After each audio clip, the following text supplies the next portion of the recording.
Hola gente, ¿cómo andan? Bien, la clase pasada habíamos hablado de las arterias del abdomen y también del plexo solar.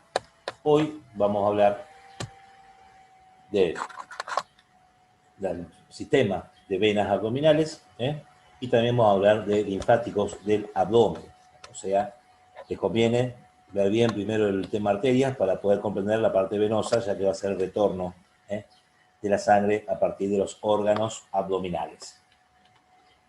Hay un sistema de la vena cava inferior, que es muy similar, aunque tiene características propias en relación al sistema de la arteria aorta, y es que a la vena cava la vamos a encontrar formada por la anastomosis de las dos venas ilíacas principales, ilíacas comunes o primitivas, derecha e izquierda, las cuales a su vez se forman por la anastomosis de la vena ilíaca externa y la ilíaca interna o hipogástrica del lado correspondiente. Un detalle mínimo, que no es necesario, pero tenemos la vena sacra media, que como viene por la línea media, va a desembocar en la vena ilíaca común o primitiva izquierda y no en el ángulo de formación. La vena cava se forma una vértebra más abajo que la aorta abdominal, o sea, a nivel de la quinta vértebra lumbar. Y luego de ascender por delante de la columna a la derecha de la línea media, ¿sí? Y es justamente a la derecha de la arteria aortoabdominal, esta vena se va a relacionar hacia afuera con la cápsula o glándula suprarrenal derecha, el riñón derecho, el uréter derecho. Por delante va a estar cubierta por el peritoneo y la fascia de Treitz, va a estar cruzada por la raíz del mesenterio, como fuimos hablando con los órganos, y luego de atravesar el diafragma por el llamado centro frénico va a desembocar en la aurícula derecha del corazón. Y de esta manera va a llevar toda la sangre subdiafragmática del organismo hacia el corazón. Ahora bien, en el trayecto, la vena cava inferior va a recibir una serie de ramos afluentes, los cuales vamos a dividirlos también en parietales y viscerales. Los parietales, que son muy similares, prácticamente análogos a los que corresponden a la arteria aorta abdominal, son, por ejemplo, las venas lumbares, derechas e izquierdas, las venas diafragmáticas o frénicas inferiores, las cuales también reciben previamente a una de las venas esofágicas inferiores. Vayan teniendo en cuenta este detalle que es importante. Las otras venas que recibe van a ser viscerales. Acá hay diferencias con el sistema de la arteria aorta. Van a ver, por ejemplo, que en comparación recibe las venas renales, derecha e izquierda respectivamente, pero recibe como afluente a la vena capsular media derecha y a la vena gonadal derecha, es decir, la espermática testicular o ovárica, según sea el hombre o la mujer. Lo destaco porque la vena capsular media izquierda y la vena gonadal izquierda desembocan en la vena renal izquierda y de ahí recién la sangre pasa hacia la vena cava inferior. Y acá tenemos que sumar algo diferente de lo que tenía justamente la arteria aorta, es la presencia del drenaje venoso de las venas suprahepáticas. Acá señalé solamente las tres principales, que eran derecha, media e izquierda. Recuerden que también drenan las accesorias. Bien, entonces acá el cuadro para recordar cuáles son los afluentes, diafragmática o frénica inferiores y lumbares como parietales, recordando el drenaje de la esofágica inferior en la diafragmática inferior. Y las viscerales, las venas renales, derecha e izquierda, las dos, y la izquierda recibiendo la capsular media y la gonadal izquierdas, ¿sí? Las suprahepáticas principales y accesorias, la cápsula media derecha y gonadal derecha, afluente directo de la vena cava inferior. Ahora bien, tenemos el otro sistema venoso, importante también, que es el sistema de la vena porta, que constituye, como ustedes deben recordar, el sistema de irrigación funcional del hígado. O sea, todo lo transportado por el sistema de la vena porta llega al hígado para ser metabolizado. Vamos a ver que las ramas de formación, ahora enseguida vamos a describir cómo, van a ser la vena esplénica, que viene desde el vaso, la vena mesentérica inferior, que viene del colon izquierdo y del recto, el tronco escleromesentérico, que es la unión de estas dos venas, el resultado de la anastomosis, y la vena mesentérica superior con su drenaje desde lo que es la parte del colon derecho, yeyuno ilion y parte del duodenopáncreas. Los afluentes del tronco de la vena porta, ahora vamos a verlo en forma esquemática, van a ser la vena coronaria estomática o gástrica izquierda, y destaco esto porque no existe en el sistema venoso porta vena celíaca, no hay un tronco celíaco como si hay una arteria. Entonces, la vena coronaria estomática va a ir justamente a la vena porta. Y esta vena coronaria estomática o gástrica izquierda recibe también una de las venas esofágicas inferiores. O sea que tengo algunas que van a la diafragmática y por ende a la cava inferior, y esta va a la coronaria estomática y por ende a la vena porta. La otra que tengo acá es la pilórica o gástrica derecha. Destaco esto, que la pilórica, recuerden que la arteria pilórica nacía de la arteria hepática, acá no existe vena hepática, aunque podemos considerar como análoga a la vena porta. Y acá otro detalle importante también, la vena pancreático-duodenal derecha superior, comparando con la arteria, el sistema porta no tiene vena gastroduodenal, entonces la sangre de las satélites de las arterias de la gastroduodenal tienen que buscar otro camino donde drenar. Y también destaco esto, que la vena porta recibe una de las venas císticas, que es la superficial o inferior, ya que existe también una vena profunda o superior. Entonces, vamos a ver cómo se va a formar la vena porta. Acá tengo el esquema. Recordamos que la vena porta se forma detrás del cuello del páncreas y lo hace de esta manera. Se anastomosan el tronco espleno-mesentérico con la vena mesentérica superior, y a su vez el tronco espleno-mesentérico se forma por la anastomosis de la vena esplénica con la vena mesentérica inferior. Bien, esta vena porta, que puede cruzar la cara posterior de cuello y cabeza de páncreas, luego la cara posterior de la primera porción del duodeno, recorría el borde libre o pars vasculosa del epiplón menor, y llegando al hígado se dividía en dos ramas terminales, derecha e izquierda, que luego se sistematizaban para justamente formar parte de la segmentación hepática. Entonces, algunos detalles a tener en cuenta. Uno, la vena esplénica. La vena esplénica se forma en el hilio del vaso por la unión de varias venas de formación, generalmente terminan formando dos, la superior e inferior. La superior recibe los vasos cortos desde el estómago, la inferior recibe a la vena gastroepiploica izquierda. Y de su trayecto, que recuerden que primero pasaba adelante de la cola del páncreas, luego por detrás del cuerpo, y en forma rectilínea recibe vasos pancreáticos, las venas pancreáticas menores, la vena pancreática principal. Y es detrás del cuerpo del páncreas que se anastomosa con la vena mesentérica inferior. A su vez, la vena mesentérica inferior se forma en el recto por la anastomosis de las venas hemorroidales o rectales superiores, derecha e izquierda. Y esta tiene un recorrido que al principio acompaña a la arteria mesentérica inferior y luego va a acompañar a la arteria cólica izquierda superior, formando lo que en la siguiente lámina vamos a ver, el arco vascular de Treitz, y que luego de pasar delante del ángulo enoyoyunal se coloca debajo del páncreas, luego detrás, y en el cuerpo, detrás del cuerpo del páncreas, se anastomosa con la vena esplénica para formar este tronco común, que es el tronco espleno-mesentérico. En el trayecto, la vena mesentérica inferior recibe como afluentes a las satélites de las colaterales de la arteria, es decir, recibe a la vena cólica izquierda inferior o tronco de las sigmoideas, formada por las tres venas sigmoideas, primera, segunda y tercera, o superior media inferior, y también recibe a la vena cólica izquierda superior. Y pasamos a lo que pasa con la vena mesentérica superior. Se forma por la anastomosis de las venas satélites de las terminales de la ilio biseco-apendículo-cólica, es decir, por la anastomosis de la vena ilial, las dos secales, anterior y posterior, la apendicular y la cólica derecha inferior. Y esta asciende por la raíz mesentérica en sentido inverso a la arteria. Después de cruzar la tercera porción del duodeno y el gancho de páncreas por delante, se coloca detrás del cuello y se anastomosa con el tronco espleno-mesentérico. En el trayecto, por lógica, primero por lógica, recibe como afluentes las venas intestinales, que forman arcadas venosas, igual que las arterias, con sangre de yeyuno ilio. Recibe las venas cólicas derechas, superior y media, ya que la inferior, repito, es rama de formación no afluente. Recibe a la vena pancreática inferior o pancreática magna, que es lógico, ¿sí? Recibe la vena pancreático-duodenal, derecha e inferior, ¿sí?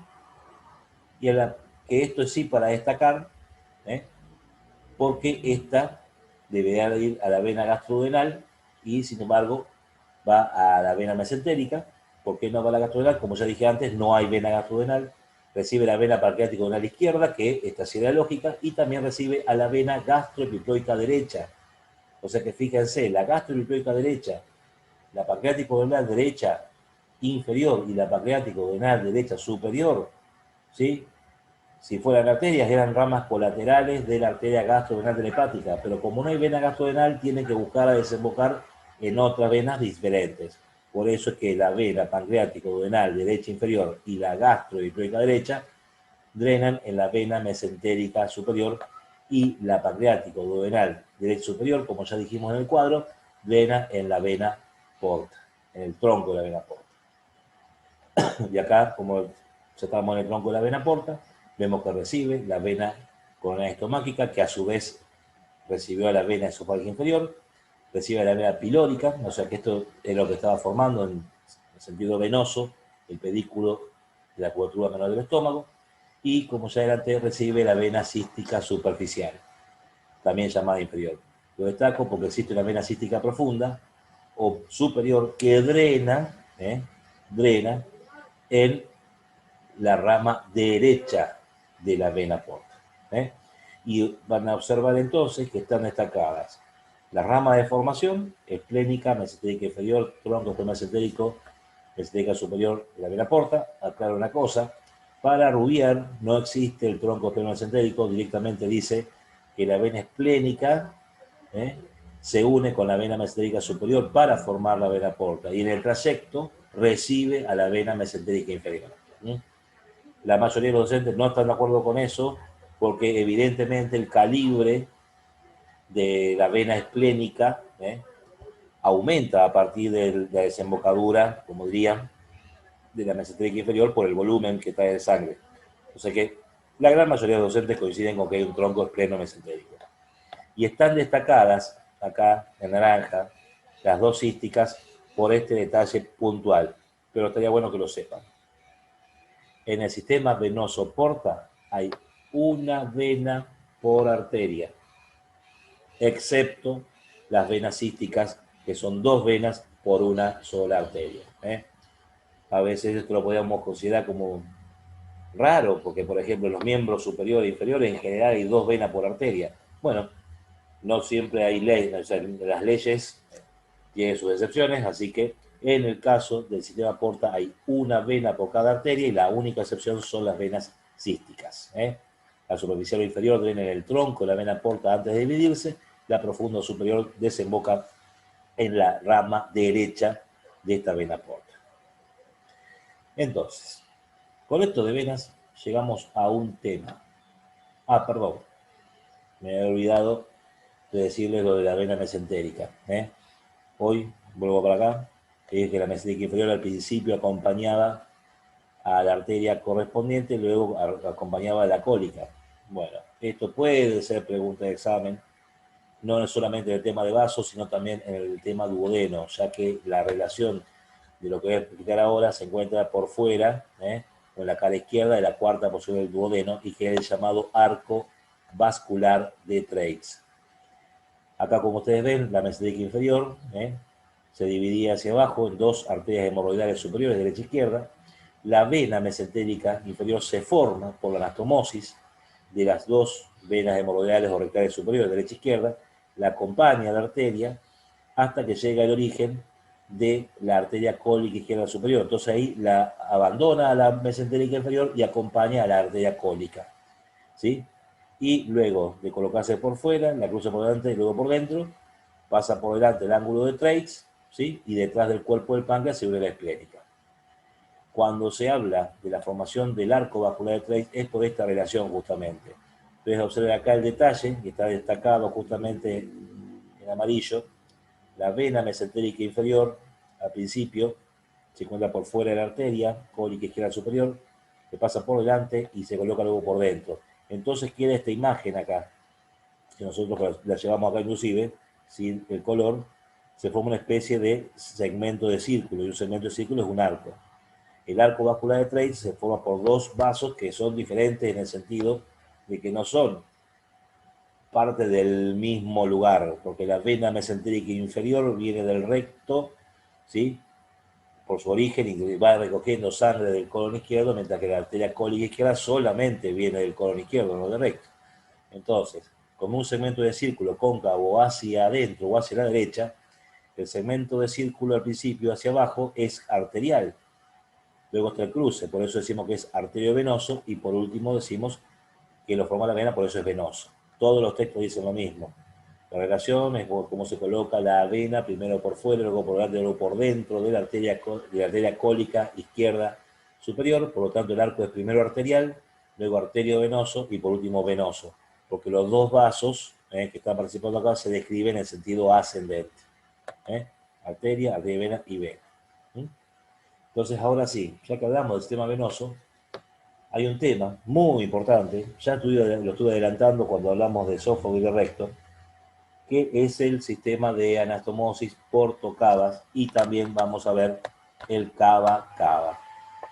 Acá les puse el concepto para que lo copien, de cualquier tema que hablen seguramente les van a pedir la definición. Entonces, como ven, el concepto, ¿qué son las anastomosis por tocaba y cava-cava? Constituyen sistemas de derivación sanguínea que actúan como válvula de escape, o sea, para poder salir de un lugar que está complicado. Cuando alguno de los sistemas venosos principales del organismo, y hay tres, el sistema porta, por supuesto, el de la vena cava superior y el de la vena cava inferior, sufre algún grado de obstrucción. Anastomosis implica que hay unión de venas. Acá, si bien está la palabra válvula ahí, justamente en nuestros sistemas no existen válvulas. Las válvulas son generalmente estructuras anatómicas formadas por una, dos o más láminas que tienen cierto movimiento, que pueden, al separarse estas láminas, abrir una comunicación para que un fluido fluya en un sentido, pero cuando ese fluido se vuelva, las láminas se acercan al punto central, cierran el espacio y evitan el pasaje inverso, o sea, evitan el reflujo. Acá el sistema de las venas que participan justamente en las anastomosis no tienen válvulas, o sea que la sangre puede derivarse hacia una o hacia otra de forma indistinta, teniendo en cuenta si hay o no algún grado de obstrucción. Las anastomosis por tocabas y cava-cava las vamos a encontrar en diferentes lugares. Acá está la ubicación. Mnemotécnicamente, fíjense la primera letra de cada palabra, es puré, aunque en sentido de importancia es totalmente inverso. Hay parietales, que es donde va a haber fase de coalescencia, hay anastomosis umbilicales a nivel de la pared abdominal anterior, están las rectales, la submucosa rectal, y las esofágicas, que están en la submucosa esofágica. Las más importantes son esofágica y rectal, y de las dos, la esofágica. Y le sigue después de importancia las rectales. Por último, las umbilicales, y por último de todo, las parietales, que en realidad no sirven para nada. Las otras tres tienen algo como para poder decir. Ya les cuento. Vamos a ver las anastomosis esofágicas. Partimos de la base, que ya lo di a esto, pero acá lo hacemos el resumen. Hay un plexo venoso, submucoso, en el esófago, que ocupa todo el órgano, y de ese plexo, a cada tanto van saliendo venas, y se agrupan en venas esofágicas superiores, medias e inferiores.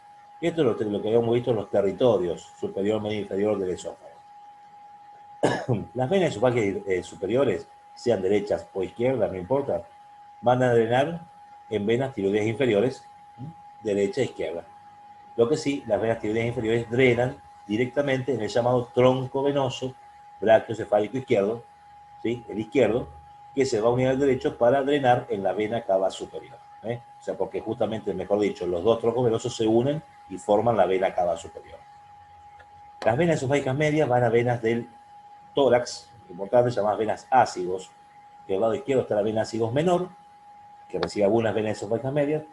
Del lado derecho está la vena ácigos mayor, que recibe las venas esofágicas medias derechas, pero la vena ácigos menor termina desembocando en la mayor, o sea que la mayor se lleva toda la sangre del territorio medio del esófago, y esta vena ácigos mayor drena, esta sí, desembocando en la vena cava superior como afluente. Entonces, quede claro, Los troncos venosos brachiocefálicos derecho e izquierdo son ramas de formación, se unen para dar origen, para que nazca, ahí nace la vena cava superior. Pero la vena cigomayor es una afluente, o sea, cuando ya está formada la vena cava, desemboca en la vena cava superior. Y vamos a lo más importante, porque si ustedes se dan cuenta, la parte de arriba todavía va drenando toda la misma vena que la cava superior. Vemos qué pasa con las venas esofágicas inferiores. Ya hice énfasis cuando hablé de la diafragmática inferior, que era la vena parietal de la vena cava, dije que desembocaba una de las venas esofágicas inferiores. Entonces, parte de la sangre del territorio inferior, por un grupo de esofágicas inferiores, drena en la vena diafragmática inferior y por ende en la vena cava inferior. Y parte de las esofágicas inferiores también drena en la vena coronaria estomáquica o gástrica izquierda, y esta drena en el tronco de la vena porta. Entonces, ¿qué es esto de la anastomosis porto-cava o cava-cava? Piensen lo siguiente. Supónganse que la sangre no puede pasar bien por la vena porta porque el hígado tiene una enfermedad como por ejemplo la cirrosis. Entonces la sangre no puede pasar. Entonces toda la sangre que viene por la vena porta, ¿qué hace? Como no puede pasar por el hígado, se desvía hacia, por ejemplo, la vena coronaria estomática. La coronaria estomática, ¿qué hace? La manda el esofágico inferior y está el plexo, ¿sí? Submucoso. Y en el plexo, ¿qué pasa? Esa sangre que está viniendo por la vena porta va por el esofágico inferior, por las venas medias, y así van a las venas cavas y así vuelven hacia el corazón, ¿sí? O sea, o visto de otra manera, si vos querés saber qué tipo de anastomosis hay, te fijas dónde está la anastomosis, que todo esto, la sangre puede ir para arriba, para abajo, por el medio, como quiera. Entonces te hace la pregunta, che, ¿la sangre del esófago va a drenar en definitiva a la vena cava superior? Sí. ¿Y a la vena porta? Sí. Entonces tengo una anastomosis porto-cava superior. Che, ¿y va la sangre del esófago a la vena cava inferior? Sí. ¿Y la vena porta iba? Sí. Entonces, ¿qué tengo? Una anastomosis porto-cava inferior. Pero entonces, ¿quiere decir que van las dos venas cavas? ¿A la inferior y a la superior? Sí. Entonces hay una anastomosis cava-cava. O sea, en el esófago están los tres tipos posibles de anastomosis, porque existen porto-cava superior, porto-cava inferior y cava-cava. Esto es pregunta del examen. Con la rectal pasa algo similar, aunque más sencillo, sigue siendo importante.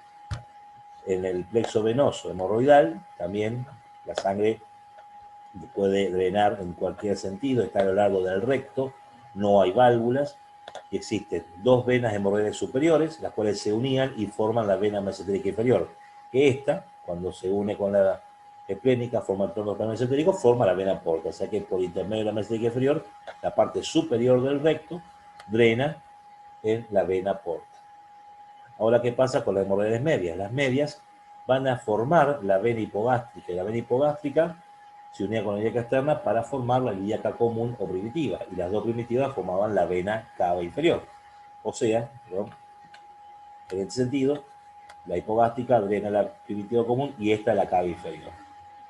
Y las venas hemorroides inferiores drenan en una vena llamada puente interna, que también es formadora de hipogástrica. Y por ende, va a drenar en la ilíaca primitiva y de ahí a la cava inferior. Yo les pregunto, ¿qué tipo de anastomosis existe en el recto? Pregúntense, ¿va a la cava superior? No. ¿Va a la cava inferior? Sí. ¿Va a la vena porta? Sí. Entonces, anastomosis porto-cava inferior. Cuando se utilizan, ¿sí? Cuando se utilizan las anastomosis porto-cavas, obviamente cuando la sangre se invierte y va por un territorio, un plexo, que no estaba acostumbrado a tener un gran volumen, esas venas se dilatan para poder hacerse cargo de ese volumen. Y ahí aparecen varices. De ahí que las más importantes de la anastomosis son la esofágica, porque aparecen varices esofágicas que si sangran pueden ser hasta chocantes, el paciente puede llegar a morirse por una gran pérdida sanguínea. También existen las varices hemorroidales, que por las dudas aparecen cuando hay que usar la anastomosis portocava, pero también están las varices hemorroidales o hemorroides, que tienen un buen grupo de población, pero que es una característica propia de la persona y no porque esté usando la anastomosis. Esto se lo voy a dejar para más adelante cuando haya la cirugía. Bien, Y vamos a las menos importantes, las umbilicales y parietales. Acá hay una especie de corte muy esquemático, la pared abdominal donde se ve el ombligo. Hay una red venosa periumbilical, y esa red venosa que tiene vasos superficiales y profundos, algo de la sangre asciende por las venas mamarias internas, ¿sí? Que estas drenan en el tronco venoso brachiocefálico del lado correspondiente, y los troncos venosos, dijimos, forman la vena cava superior. Por otro lado, tengo venas que en la parte inferior del abdomen siguen a las llamadas venas circunflejas ilíacas, hay una superficial y una profunda, a una vena llamada subcutánea abdominal, a otra llamada epigástrica, todas, así en general decimos porque hay una cosa más compleja, pero importa, drenan en la vena ilíaca externa, y la externa con la hipogástrica formaba la ilíaca común o primitiva, y esta formaba la vena cava inferior. Y como el ombligo sale el ligamento redondo hacia la cava inferior del hígado, alrededor, ¿sí? Alrededor del ligamento redondo hay pequeñas venas que se llaman venas del ligamento redondo o directamente venas portas accesorias, que nacen en el plexo venoso periumbilical y, como sigue el ligamento redondo hasta el hígado, drenan en algunas de las ramas dentro del hígado y la vena porta. Entonces, sangre de la pared puede drenar hacia la vena porta. Entonces, ¿qué es lo que pasa acá? Se hacen la pregunta, ¿la sangre en la pared abdominal anterior drena a la vena cava superior?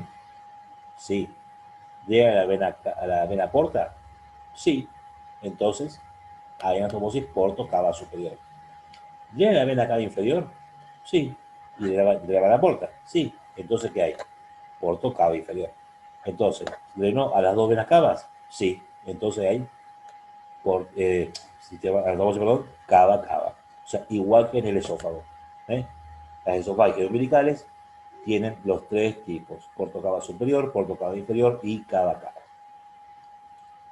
Y me quedan por último las parietales, estas nos. Perdón, vuelvo a las umbilicales, digo, si la porta estuviera obstruida en el hígado, la sangre se vuelve por estas venas hacia la pared y te aparecen en la pared de forma visible, venas que parecen serpientes que van para arriba, para abajo.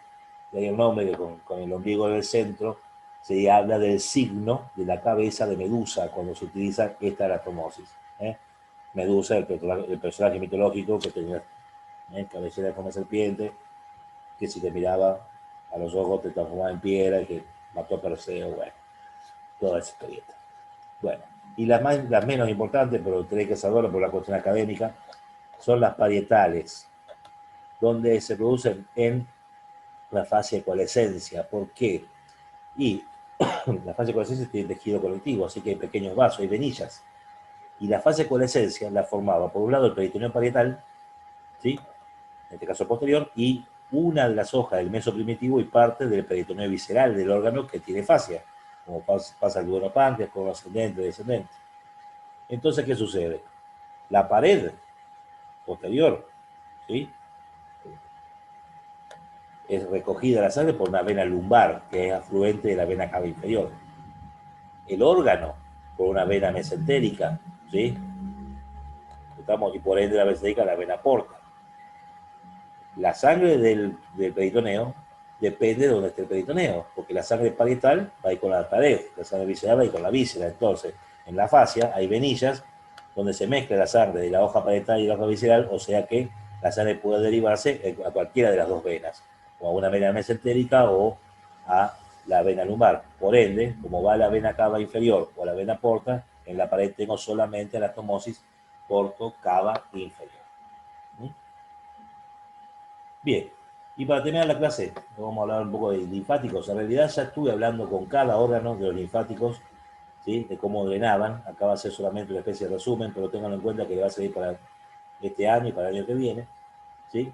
En el abdomen tengo una serie de ganglios, están los abdominales aórticos. Les cuento que por ahí van a encontrar que los abdominales aórticos en realidad rodean aorta y vena cava inferior. Aorta abdominal y vena cava inferior. De acuerdo a la ubicación, si están delante de la arteria aorta, se llaman preaórticos. Si están atrás, se llaman retroaórticos. Si están a la izquierda de la aorta, son lateroaórticos. Si están delante de la cava, precavos. Si están detrás de la cava, retrocavos. Si están a la derecha de la cava, laterocavos. Y si están entre aorta abdominal y vena cava inferior, interaórtico cabos. Esos son los 7 grupos que hay. Preaórtico, precabos, retroaórtico, retrocabos, lateroaórtico, laterocabos, interaórtico cabos. Pero todo ese conjunto forman los ganglios linfáticos abdominaórticos. Tengo los ganglios retroduodenopancreáticos. Estos se encuentran detrás del origen de la vena porta, detrás del duodenopáncreas, y que es una especie de confluente porque ahí llegan muchas cadenas. Tengo la cadena justamente coronaria estomáquica, que sigue a los vasos coronarios estomáquicos, la esplénica, que sigue a esos vasos, la hepática, que sigue al pedículo hepático y la arteria hepática, las cadenas mesentéricas superior e inferior, que siguen a los pedículos correspondientes. Y a nivel pelviano, donde están las divisiones de la aorta, de la formación de la vena cava, tengo los ganglios ilíacos primitivos, comentarios, de acuerdo a las venas ilíacas primitivas, hay externos, medio externales e internos. Los internos son un solo grupo que justamente están delante de la articulación lumbosacra y que por esa razón se llaman ganglios del promontorio, y que son los principales de los ilíacos primitivos. Por eso en general no van a escuchar mucho ganglio primitivo, sino van a decir ganglio del promontorio, por eso de acá. Después, acompañando los ganglios ilíacos internos o hipogástricos, están los ganglios hipogástricos, están los ganglios ilíacos externos, tiene el límite entre lo que es pelvis y raíz del muslo, tengo los ganglios inguinales, profundos y superficiales. Entonces, todo esto está encadenado de la siguiente manera. Acá, por ejemplo, los ganglios inguinales superficiales, que están en la cara anterior de la raíz del muslo, drenan en los ganglios inguinales profundos, que estos están en el anillo plural, donde la arteria ilíaca externa cambiarla de nombre a arteria femoral, y la vena femoral cambiarla de nombre a ilíaca externa. Estos ganglios inguinales profundos drenan después en los ganglios ilíacos externos, ¿sí?, que acompañan estos vasos, que drenan en los ilíacos primitivos comunes, que son los ganglios del promontorio, que también reciben la linfa en los ganglios ilíacos internos o hipogástricos. Los ilíacos internos y externos drenaron en primitivos directamente promontorio, del promontorio pasan a los abdominaórticos. Y los abdominaórticos, rodeando vena cava y vena porta, originan de cada lado 2 conductos llamados troncos lumbares, derecho e izquierdo, que se unen en el abdomen o a veces atraviesan el conducto aórtico diafragma para unirse en el tórax para formar el conducto torácico. Van a leer por ahí que el conducto torácico en el origen abdominal tiene una dilatación de origen llamada cisterna de Peckett o cisterna del kilo, pero si el origen está en el tórax, no hay cisterna de Peckett o cisterna del kilo. O sea, eso de la cisterna es un detalle que sí que debo saber, si no, no pasa nada. Lo importante es que el conducto torácico, sí o sí, una vez formado, recorre la cara anterior de la columna vertebral del tórax, después se va hacia la izquierda y desemboca en el confluente yúgulo subclavio izquierdo. Mientras el conducto torácico recorre el tórax, recoge la linfa de las paredes torácicas. En la base del cuello del lado izquierdo puede recibir, cuando el drenaje es indirecto, puede recibir, cuando el drenaje, repito, es indirecto en el confluente, linfa del miembro superior izquierdo y linfa de la mitad izquierda de la cabeza y del cuello. Ahora bien, volviendo a linfáticos abdominales, tenemos las cadenas mesentérica inferior, que esta tiene el detalle que drena directamente los ganglios abdominaórticos. Esta venía entonces con el territorio superior del recto y del colon izquierdo. Y a su vez también los ganglios abdominaórticos reciben a los ganglios retroduodenopancreáticos, que a su vez recibieron a otras cadenas.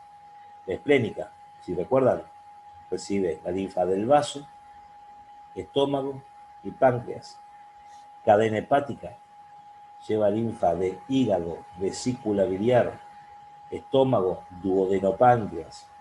La coronaria estomáquica recibe linfa de esófago y estómago. La mesentérica superior de yeyuno ilion, colon derecho y duodenopáncreas. Esto tengan en cuenta porque, por ejemplo, la próxima materia que va a ser sexualidad, cuando tengan que ir a genitales, van a tener que jugar con estos ganglios de acá abajo. Y es más, yo puse para esta materia, para destacar, el conducto anal, ¿sí? Si viene parte del recto, recuerden que tenía su origen ectodérmico, drena, a diferencia de todo el resto, que son todos profundos, a ganglios inguinales superficiales, y hace todo este recorrido de la linfa hasta llegar al confluente. Bien, esto ha sido todo por el momento lo que respecta a vasos y nervios. Ya las próximas clases serán de paredes abdominales, tengo que ver la parte de músculo de masticación y ya vamos acercándonos al final. Chicos, estudien, cuídense y traten de sumarse cuando hay dudas, porque el otro día tuve 3 alumnos, la verdad. Nos vemos.